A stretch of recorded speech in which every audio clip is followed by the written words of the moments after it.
लेकिन वहां की जो रानी थी वो यमुनाचार्य जी को देखकर बड़ी आनंदित हो गई, मुग्ध हो गई। मेरे पुत्र के समान इतना सुंदर बालक। तो रानी ने कहा शास्त्रार्थ तो अभी ये बालक ही करेगा पहले। ठीक है, उस पंडित ने इतना अभिमान था, उसको ज्ञान था ज्ञान का, कि उस पंडित ने कहा कि अब मैं इससे क्या शास्त्रार्थ करूं, सारे वेद पुराणों का ज्ञान है, मैं इससे क्या पूछूंगा। तो मैं शास्त्रार्थ प्रारंभ नहीं करूंगा, मैं इस बालक को अवसर देता हूं, ये जो कुछ बोलेगा मैं इसकी बोली हर बात को काट दूंगा। ठीक, बालक बड़ा चतुर था, तो उसने कहा ठीक है मैं पूछता हूं, मेरी बात को काट कर दिखाओ। पहली कि हमारे राज्य की जो रानी है वो पतिव्रता नहीं है। दूसरा प्रश्न, पंडित जी से कहा पंडित जी आपकी माता बंध्या है, काट कर दिखाओ। और तीसरा कि हमारे यहां का राजा दानी नहीं है, धार्मिक नहीं है, सुहृदय नहीं है। पंडित जी तो चकित हो गए। कहीं हमने कह दिया कि यहाँ की रानी पतिव्रता नहीं है तो मृत्यु दंड मिल जाएगा।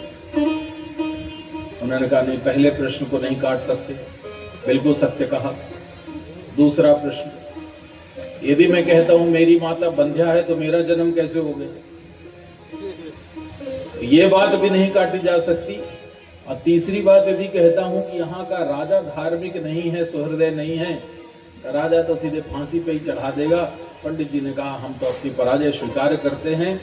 रानी इतनी प्रसन्न हो गई, प्रसन्न होकर के कहा आलवंदार, आलवंदार माने बहुत अच्छा। उस दिन से भगवान यमुनाचार्य जी को उपाधि दी गई है आलवंदार, उनको ही आलवंदार कहते। समय आने पर उन्हें यमुनाचार्य जी ने आलवंदार स्तोत्र लिखा, भगवान वरदराज जी के चरणों में बैठकर। इतना सुंदर स्तोत्र है, हमारे यहाँ तो वैष्णवों में रोज इसका गान करते हैं। वैष्णव भगवान के सामने बैठ करके रोज इसका पाठ करते हैं। यमुनाचार्य जी पाठ करते थे और नेत्रों से अश्रु बहते थे। इतने सुंदर भावों का ये स्तोत्र रत्न है। तो संसार के जितने स्तोत्र लिखे गए उन सभी स्तोत्रों के रत्न हैं आलवंदार स्तोत्र। दो रत्न हो गए, एक विष्णु पुराण और दूसरा आलवंदार स्तोत्र। और तीसरा रत्न है मंत्र रत्न। मंत्रों में रत्न कौन सा मंत्र है? द्वय मंत्र। द्वय मंत्र जो भगवान नारायण ने लक्ष्मी जी को दिया, श्रीमन नारायण चरणौ शरणम प्रपद्ये श्रीमते नारायणाय नमः, ये द्वय मंत्र है, इसको मंत्र रत्न कहते हैं। तो ये तीन रत्न जिस वैष्णवों के पास होंगे वो वैष्णव सारे संसार को पवित्र करके स्वयं में धन्य हो जाएगा। ऐसा अद्भुत भाव था। तो भगवान ने उसको चतुर्भुज रूप बना दिया। बड़ा प्रसन्न हुआ कि मैंने तो कभी कोई भक्ति की नहीं, लेकिन मेरे पूर्वजों की भक्ति पर प्रसन्न होकर के उसका फल जो मुझे दे दे वो भगवान है। हम लोग जो ये कथा सुन रहे हैं ना, हमारे जीवन में क्या इतने पूर्ण होंगे कि हम लोग कथा सुन लें और सुना दें। इतना तो कोई अच्छा पूर्ण नहीं किया, लेकिन ये मानिए कि हमारे पूर्वजों ने कोई अच्छे कर्म किए होंगे, उन पूर्वजों के किए हुए पुण्य कर्मों के अनुसार आज तिवारी जी और हम आप सब बैठ करके इस कथा के प्रसंग को सुन रहे हैं। ये हमारे पूर्वजों की हुई तपस्या का फल है। बाणासुर भगवान की शरणागति को स्वीकार करता है और भगवान का भक्त हो गया। ये पहली कथा है जो भगवान के उत्कर्ष का वर्णन करती है। अपनी पुत्री का विवाह अनिरुद्ध के साथ करके भगवान को प्रसन्न कर लिया। एक दिन यदुवंश के बालक वन में खेल रहे थे। खेलते खेलते उनको प्यास लगी। पानी की खोज करते कुएं के पास पहुंचे। कुएं में झांक करके देखा तो पानी नहीं था, सूखा कुआं था। एक गिरगिट पड़ा हुआ था। दूसरी कथा है ये सब भगवान के उत्कर्ष का वर्णन कर रहे हैं, कैसे हैं भगवान। तो कुएं में झांक करके देखा गिरगिट था। बाहर निकालने की कोशिश की, बालक सफल नहीं हुए, जाकर भगवान से बताया, भगवान आए, हाथ डाला, उस गिरगिट को पकड़ करके निकाल लिया भगवान ने बाहर। जैसे ही भगवान के हाथों का स्पर्श हुआ, वो गिरगिट का रूप छोड़ करके एक सुंदर पुरुष रूप में परिणित हो गया, अत्यंत सुंदर रूप को प्राप्त किया। प्रणाम किया भगवान को। भगवान ने कहा, कौन है भैया तू? कहा, महाराज आप तो सब जानते हैं, फिर भी पूछ रहे हैं। आपने पूछा है तो मैं परिचय बताऊंगा। नृगो नाम नरेंद्रो हम इक्ष्वाकुतने हैं प्रभु, दाने नामाख्यमानेसु यदि ते कर्णमस्पृशन। प्रभु मैं सूर्य वंश का राजा हूं, मनु जी का बेटा, नृग नाम है मेरा। भगवान ने कहा, गिरगिट कैसे बन गए? हाँ महाराज मत पूछे, बड़ी लंबी कथा है, बताओ गिरगिट कैसे बने? कहा, प्रभु मैंने एक बार बहुत सी गायों को दान करने का संकल्प किया, मैं गौदान करता था। जो भी ब्राह्मण आए उसको एक सुंदर गाय दान में दे देता था। संयोग की बात है, हमारे नगर में एक अप्रतिग्राही ब्राह्मण रहता था, कभी किसी का दान वान नहीं लेता था। तो एक दिन उस ब्राह्मण की गाय उसके गौशाला से छूट गई और मेरी गौशाला में आ गई। मेरी गौशाला में लाखों गायें थी, उसकी गाय भी शामिल हो गई। अब कोई परिचय उरिचय तो था नहीं प्रभु। मैंने एक दिन गौदान करने के लिए वही गाय लाई और एक दूसरे ब्राह्मण को संकल्प करके गाय दान में दे दी। जब ये दूसरा ब्राह्मण संकल्प में मिली हुई गाय को लेकर जा रहा था, तब तक पहला वाला ढूंढते ढूंढते पहुंच गया। पहचान लिया, तो मेरी गाय है, कहां ले जा रहे हो? उसने कहा, तुम्हारे कैसे राजा ने दी है, मुझे मेरी गाय है। उसने कहा, मेरे यहां से छूट के भागी, मेरी। दोनों लड़ने लगे ब्राह्मण। निर्णय कुछ नहीं हुआ तो राजा के पास पहुंचे, न्याय की गुहार लगाई। राजा ने पूछा, क्या मसला है भैया, बताओ।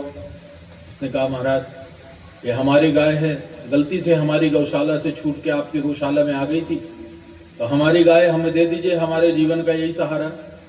राजा ने कहा, ठीक है तुम्हारी गाय है तो ले जाओ। दूसरा खड़ा हुआ, ऐसे कैसे ले जाओ महाराज, अभी अभी आपने विधिवत वेद मंत्रों से हाथ में संकल्प लेकर के ये गाय मुझे दान में दी है, तो क्या संकल्प में दी हुई कोई वस्तु कभी वापस ली जाती है? राजा ने कहा, नहीं। तब फिर आपने ये मुझे गाय दी है तो मेरी गाय हुई ना? राजा ने कहा, हाँ तुम्हारी, ले जाओ। पहला कहता मेरी गाय है तो कहता हाँ, दूसरा कहता मेरी गाय है तो राजा कहता हाँ। अब निर्णय कैसे हो? बड़ा कठिन हो गया। मंत्रियों को बुलाया, मंत्रियों ने निर्णय दिया कि प्रभु ये अप्रतिग्राही ब्राह्मण है, कभी किसी का दान वान नहीं लेता, तो यदि ये इसकी गाय है, इसके गौशाला से आ गई है, तो ये गाय तो इसको ही देनी चाहिए। ठीक है। राजा ने कहा, यदि तुम्हारी गाय है तो लेके चले जाओ। पहले ब्राह्मण को दे दी गाय। दूसरे ने कहा, मेरा क्या होगा? मंत्रियों ने पूछा, इनका क्या करें? बोले, महाराज गलती आपने की है, दूसरे की गाय दूसरे को दान में दी तो प्रायश्चित आपको करना पड़ेगा। इस गाय के बदले दूसरे ब्राह्मण को 1,00,000 गाय दान में दे दीजिए। राजा ने दे दिया। ये बात तो यही पूरी हो गई, लेकिन अभी ये बात पूरी तरह से समाप्त नहीं हुई। सबकी जीवन की फाइलें खुलती हैं मरने के बाद।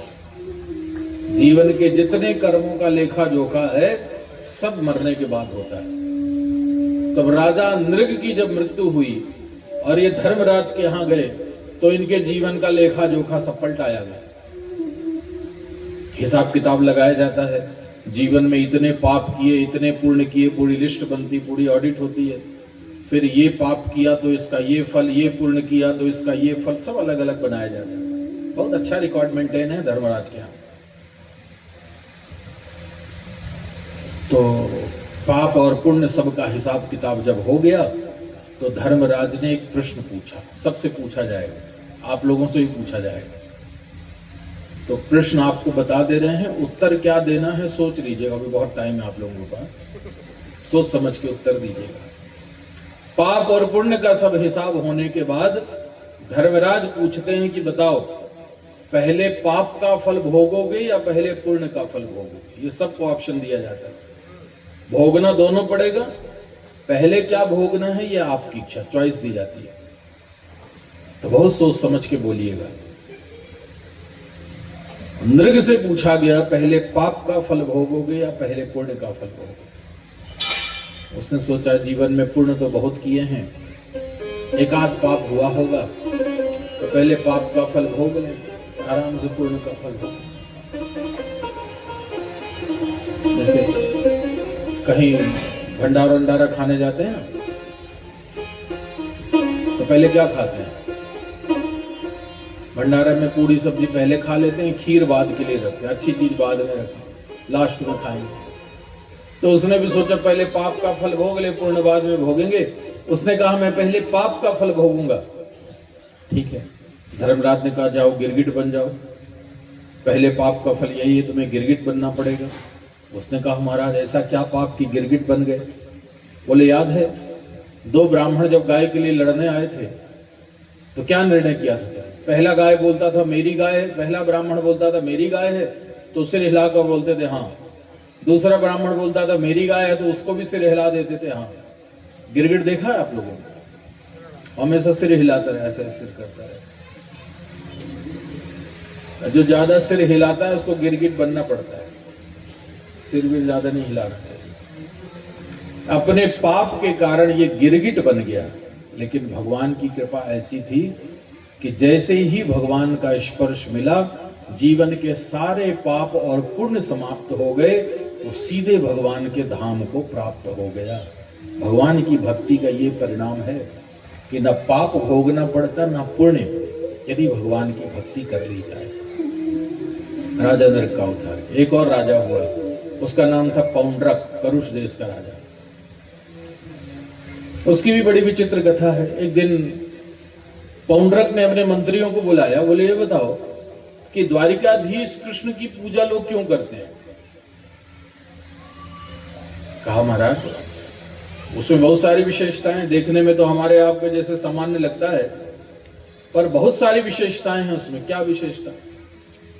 बोले प्रभु सामान्य दिनों की तो बात नहीं, पर जब कभी उसको जरूरत पड़ती है तो उसके 4 हाथ हो जाते हैं, 2 हाथ और निकल आते हैं उसके। अच्छा, तो जिसके 4 हाथ होंगे लोग उसकी पूजा करते हैं? बोले हाँ। तो हम भी व्यवस्था करते, लकड़ी के 2 हाथ और बनाए, नट बोल्ट से अपने शरीर में फिट करा लिए। अब तो हम भी हो गए चतुर्भुज, पूजा करोगे हमारी? बोले नहीं, पूजा नहीं होगी। क्यों? बोले उनके जो 4 हाथ हैं वो खाली नहीं रहते, उनके हाथों में शंख चक्र गदा पद्म रहता है। तो पौंड्रक ने भी शंख चक्र गदा पद्म धारण कर लिया। अब होगी पूजा? बोले नहीं, अभी भी नहीं होगी। क्यों? बोले भगवान का चक्र घूमता रहता, तुम्हारा चक्र तो ऐसे ही खड़ा, कैसे पूजा होगी? उस समय भी साइंस बड़ा डेवलप था, उसने एक छोटी सी मोटर फिट कराई, सेल लगा के ऑन कर दिया, वो चक्र घूमने लगा हाथ में। अब हो गए चतुर्भुज? बोले हाँ पूरे हो गए। पूजा होगी? बोले अभी नहीं, एक कमी और दिख रही। क्या? बोले ऐसे तो कृष्ण सामान्य है, पर जब उसको कहीं जाना आना होता है तो किसी घोड़े या रथ पे नहीं जाता, उसके पास ऐसा साधन है प्रभु कि उसकी पीठ पर बैठते हैं तो उड़ा ले जाता है आसमान में, गरुड़ नाम है उसका। उसकी भी व्यवस्था की, बढ़िया लकड़ी का गरुड़ बनवाया और उसमें ऐसा इंजन फिट कराया कि बटन दबाओ तो वो लकड़ी का गरुड़ उड़ा कर ले जाता था आसमान में। सब व्यवस्था अब हो गए? बोले हाँ पूरे वासुदेव हो गए। ठीक है, घोषणा कर दी मेरे राज्य में आज के बाद सब मेरी पूजा करेंगे। ठीक है, राज्य के लोग हैं तो मान गए, उसकी पूजा होने लगी। लेकिन अब भूल उसने कर दी, एक संदेश वाहक भेज दिया द्वारिका। पौंड्रक का दूत जाकर के भगवान से कहता है, भगवान ने कहा कौन हो, कहां से आए हो? कहा मैं पौंड्रक वासुदेव का दूत हूं, करुष देश से आया। भगवान ने कहा ये कौन सा वासुदेव है? हमने तो सोचा था हम ही अकेले वासुदेव हैं, एक और है? बोले हाँ।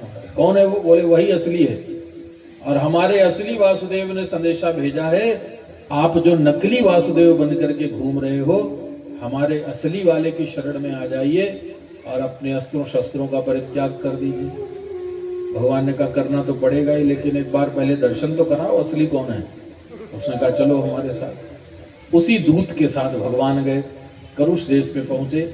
तो पौंड्रक राज सिंहासन पर बैठा हुआ था, चार चार हाथ, शंख चक्र गदा पद्म, चक्र भी घूम रहा है और बगल में गरुण भी बैठा हुआ है। भगवान को बड़ा अच्छा लगा, मुस्कुराए प्रभु की चलो नकल भी तो की तो हमारी की, कम से कम अच्छी बात है। नकल भी करो तो अच्छे लोगों की करो, बुरे लोगों की क्या नकल करो।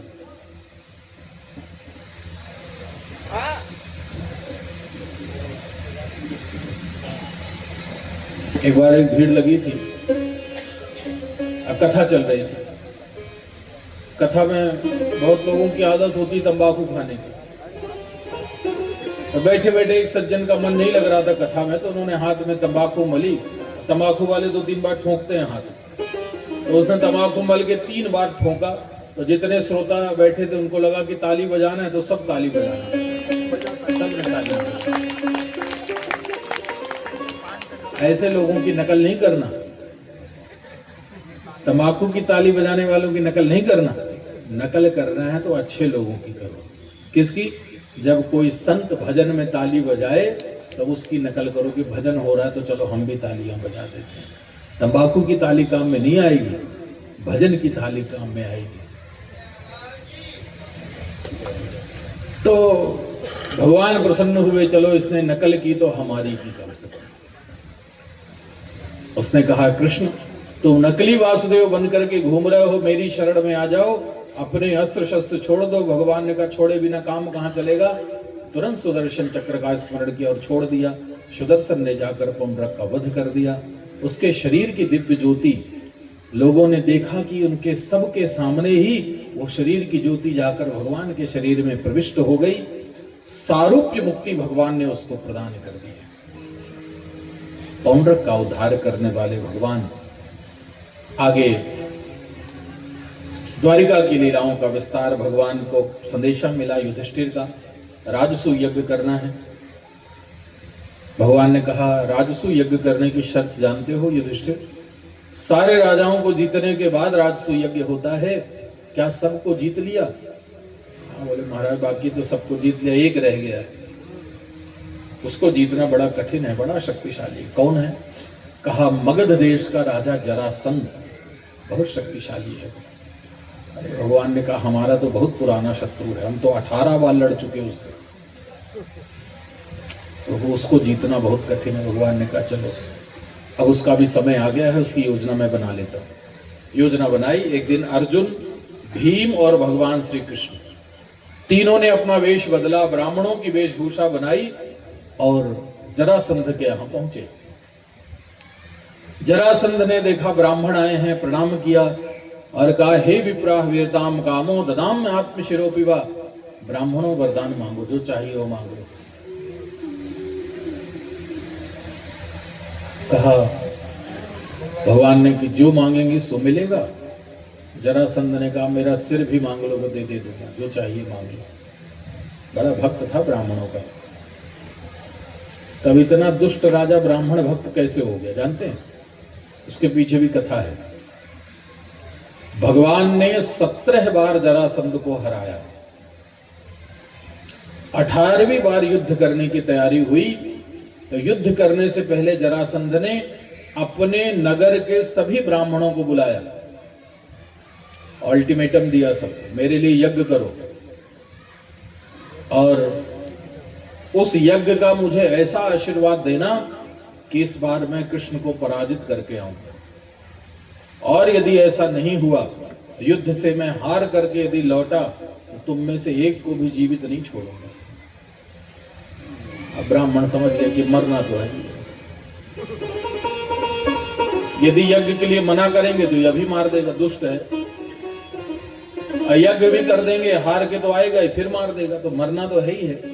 तो एक बार अच्छा काम करके ही मने, यज्ञ करके ही मरेंगे। ब्राह्मणों ने यज्ञ किया, यज्ञ का आशीर्वाद दिया। जरासंध का 18वीं बार युद्ध हुआ। तो भगवान कृष्ण ने सोचा कि यदि इस बार मैंने पराजित कर दिया तो ये सारे ब्राह्मणों को मार देगा। तो ब्राह्मणों की रक्षा करना धर्म है भगवान का, इसलिए भगवान 18वीं बार युद्ध भूमि से पीठ दिखा करके रणभूमि छोड़ करके भाग गए थे। पीठ दिखाई भगवान ने। पीठ क्यों दिखाई? कहते हैं पीठ में अधर्म का वास होता है, भगवान की पीठ से अधर्म निकला, इसलिए पीठ का दर्शन नहीं करना चाहिए। हम लोग मंदिर की परिक्रमा लगाते हैं ना, तो बहुत लोगों की आदत होती है भगवान के सामने वाले दरवाजे से भले प्रणाम ना करें, पीछे वाली दीवार में जरूर सिर पटकते हैं लोग। तो भगवान के मंदिर में कभी पीछे से प्रणाम नहीं करना चाहिए। किसी भी विग्रह मूर्ति के पीछे से प्रणाम नहीं। ऐसे तो भगवान सब जगह हैं, लेकिन जहां भगवान का विग्रह विराजमान हो, उस विग्रह मूर्ति का पृष्ठभाग से दर्शन नहीं करना चाहिए, अधर्म मिलता है।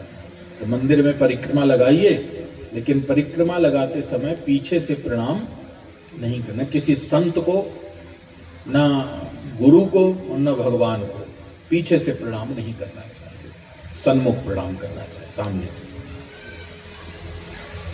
तो भगवान रणभूमि छोड़ के भाग गए।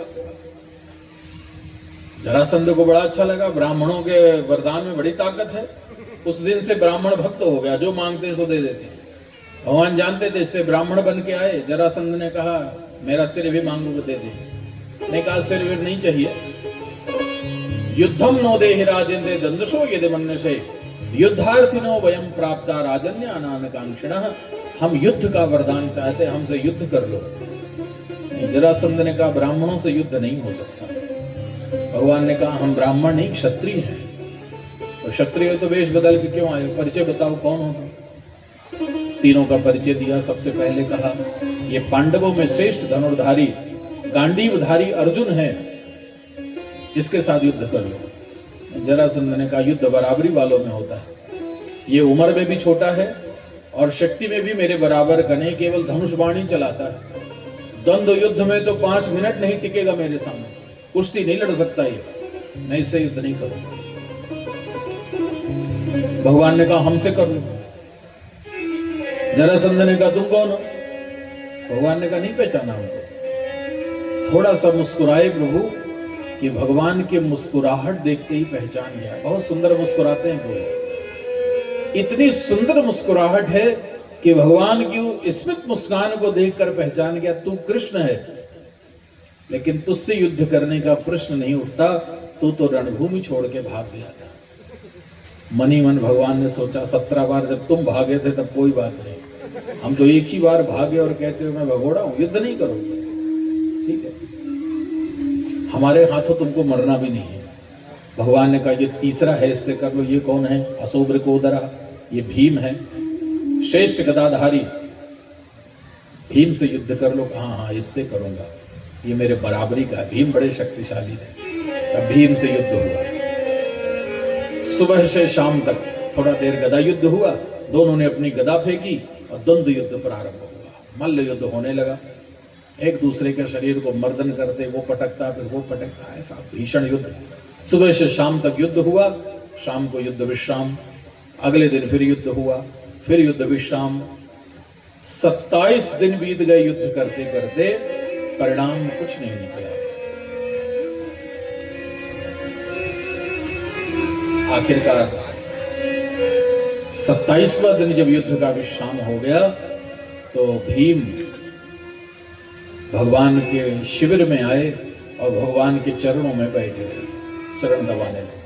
भगवान ने कहा क्या बात है भीम, आज यहां कैसे आ गए। कहा प्रभु युद्ध करते करते थक गया हूं महाराज। अब जब तक आपकी कृपा नहीं होगी युद्ध में विजय नहीं मिल सकती। विजय कब मिलती है युद्ध में।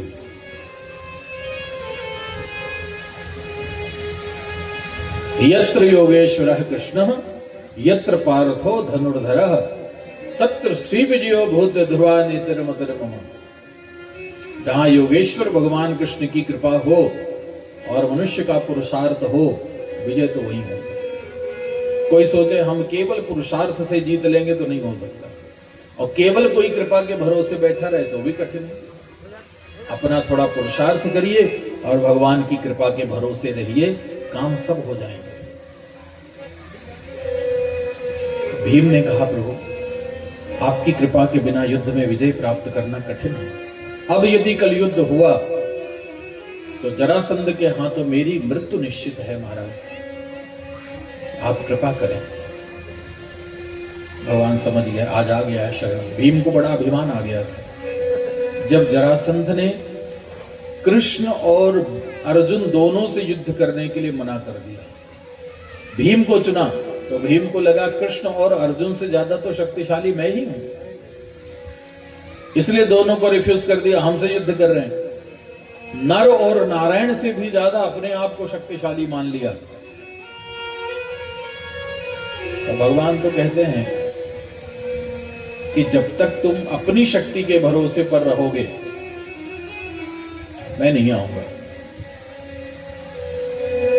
जब तक संसार की भक्ति के भरोसे पर रहोगे, शक्ति के भरोसे पर रहोगे, तब तक नहीं आऊंगा। जिस दिन सबका भरोसा छोड़ करके मेरी शरण में आ जाओगे, मैं कृपा करूंगा। अनन्या चिंतयन्तो माम ये जनाः पर्युपासते तेषां नित्याभियुक्तानां योगक्षेमं वहाम्यहम्। समर्पित हो जाइए भगवान के चरणों में। हमारा कुछ नहीं है, सब करने वाले भगवान हैं। इस अनन्य भाव से जो भगवान का चिंतन करता है, भगवान कहते हैं उसका योग और क्षेम दोनों मैं वहन करता हूं। योग मतलब जो नहीं है वो देता हूं, और क्षेम का मतलब जो दिया है उसकी रक्षा भी मैं करता हूं। योग क्षेम कहते हैं उसको। नहीं है उसको देंगे भगवान, और जो दिया है उसकी रक्षा भी भगवान करेंगे। पर इतना भरोसा भगवान पर होना चाहिए। पूरी समर्पित भाव से भगवान के चरणों में आइए। एक सज्जन थे, अटूट भक्ति थी बाल्यकाल से भगवान, सत्य कथा है, अटूट भक्ति रही उनके पास। तो जीवन भर अकेले ही रहे, विवाह नहीं किया, ब्रह्मचारी रहे, खूब भगवान की भक्ति की। धीरे धीरे बुढ़ापा आ गया।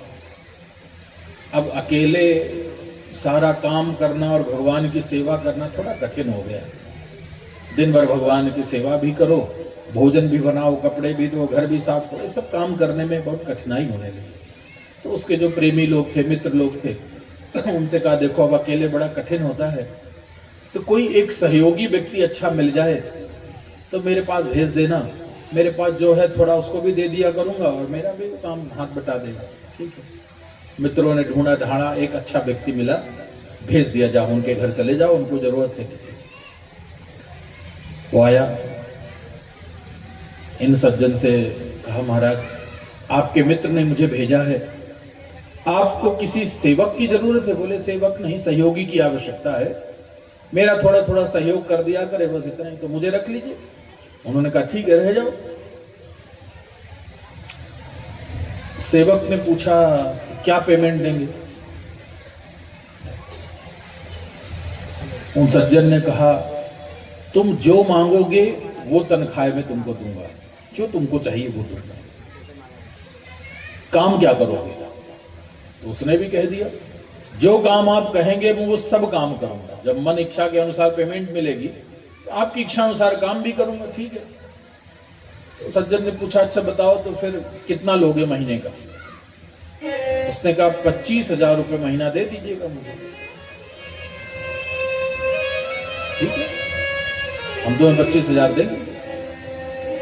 सेवक को लगा गलती हो गई, 50 मांग लेते तो ठीक रहता। ठीक है, धीरे धीरे बढ़ेंगे। काम क्या करना होगा? उन्होंने कहा कोई काम नहीं, बस छोटा सा काम है, बस इतना ध्यान रखना कि मुझे किसी प्रकार की चिंता ना हो, इतना ही काम है तुम्हारा। उसने कहा ठीक। बढ़िया, सुबह से उठते तो उनके लिए भोजन बनाते थे, भोजन की चिंता नहीं, साफ सफाई कर देते उसकी चिंता नहीं, कपड़े धो देता, खूब सेवा करता रहा। 25 दिन हो गए सेवा करते करते। अब उस सेवक ने सोचा कि 25 दिन से मैं सेवा कर रहा हूं और इनको रोज देख रहा हूं। देखो बेटा,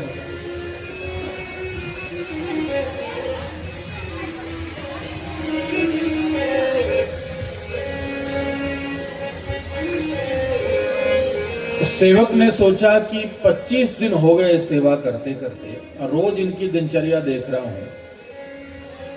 ये सज्जन कभी घर से बाहर आते जाते नहीं है, ना कहीं नौकरी करते, ना इनका कोई धंधा बिजनेस है, कोई दुकान उकान है, ना कहीं से किराया विराया आता, और ना कोई पेंशन वेंशन भी मिलती। और इसने मुझे कहा कि 25,000 रुपये मुझे देगा। तो ये देगा कहाँ से 25,000? कहीं से कोई स्रोत तो है नहीं। तो उन्होंने कहा महाराज 25 दिन हो गए सेवा करते करते, ये बताइए कि आपकी कोई आमदनी का स्रोत है नहीं, आप 25,000 मुझे देंगे कैसे? उन्होंने कहा इसीलिए तो तुझे रखा है, चिंता तू कर कि 25,000 में कहां से दूंगा, यही तो तेरी नौकरी है। और सेवक बड़ा अच्छा था, और उसने अपने स्वामी पर प्रसन्न होकर फिर की व्यवस्था, अपना भी चलाने लगा और अपने स्वामी की भी व्यवस्था कर दी उसने। तो जीवन का यही क्रम है कि हम लोग अपनी शक्ति पर भरोसा रखते हैं, अपने पुरुषार्थ पर भरोसा रखते हैं कि हम ऐसा कर लेंगे, हम ऐसा कर लेंगे, ये है हमारा, ये हम कुछ नहीं कर सकते, हमारे वश में कुछ नहीं है। करने वाले तो सब भगवान हैं, शक्ति सामर्थ्य तो सब भगवान का है, हम लोग तो केवल निमित्त बने हैं। भगवान ने कहा अर्जुन ये सब मरे हुए हैं, जितने खड़े हैं ना सब मरे हुए हैं, मैं ही इनको मारने वाला हूं, काल हूं मैं, सब मेरे मुख के अंदर जाएंगे, तुम्हें तो केवल बाण चलाना है। निमित्त मात्रम भव सव्यसाचिन, केवल निमित्त बन जाओ और तो सब मैं करूंगा।